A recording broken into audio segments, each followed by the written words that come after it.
ghosting images essentially means taking an image that you've taken historically, an image on the day, and overlapping them so that you can see whether anything has changed. And the software will then provide you with a green, amber or red signature to highlight lesions which may either be new or may have changed.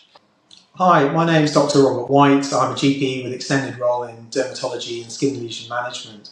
And today I'm going to speak to you about mole mapping. So what is mole mapping? Well, mole mapping is essentially what it says on the tin. This is a use of software and images to record images of patients' bodies to record exactly where their moles are. So you're mapping the moles across the entire body.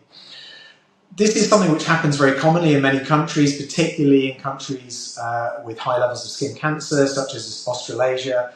And it's something in the UK which has taken off more in the past decade, but still is relatively uncommon. It can be incredibly helpful in monitoring new or changing moles in patients who are at high risk of skin cancer. So we're thinking about patients who have a history of skin cancer, who have a family history of skin cancer, or who have many moles which they're struggling to monitor themselves or with support from family members. In its purest form, mole mapping is an image recording the number of moles and identifying where they are on the body, so you can then look back to see whether a mole has changed over time. However, with the advent of more intelligent software, and particularly with AI, that has completely transformed how effective this intervention can be. So, with the Photo Finder imaging system with which I'm familiar, and which is an industry-leading mole mapping software, you're able to ghost images. And ghosting images essentially means taking an image that you've taken historically, an image on the day, and overlapping them so that you can see whether anything has changed. And the software will then provide you with a green, amber or red signature to highlight lesions which may either be new or may have changed.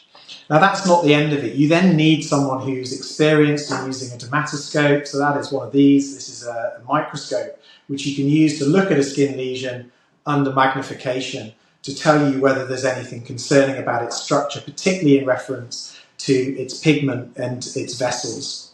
So mole mapping is already there, it's already available, and it is constantly evolving. This is going to be a huge area of change within medicine and particularly within dermatology in the coming years. So if you're somebody who has lots of moles, has a history of significant sun exposure perhaps, or has a history or personal history of skin cancer, it's certainly worth considering. The other thing, of course, is that this is advising us as to whether we need to take biopsies or undertake skin surgery to remove lesions of concern.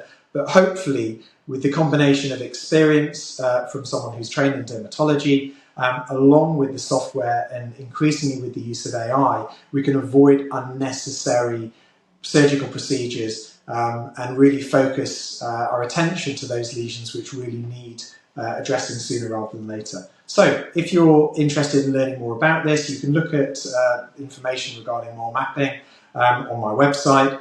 And if you have any questions, again, you can get in touch via there. Thanks very much for listening. I hope you found that useful and interesting.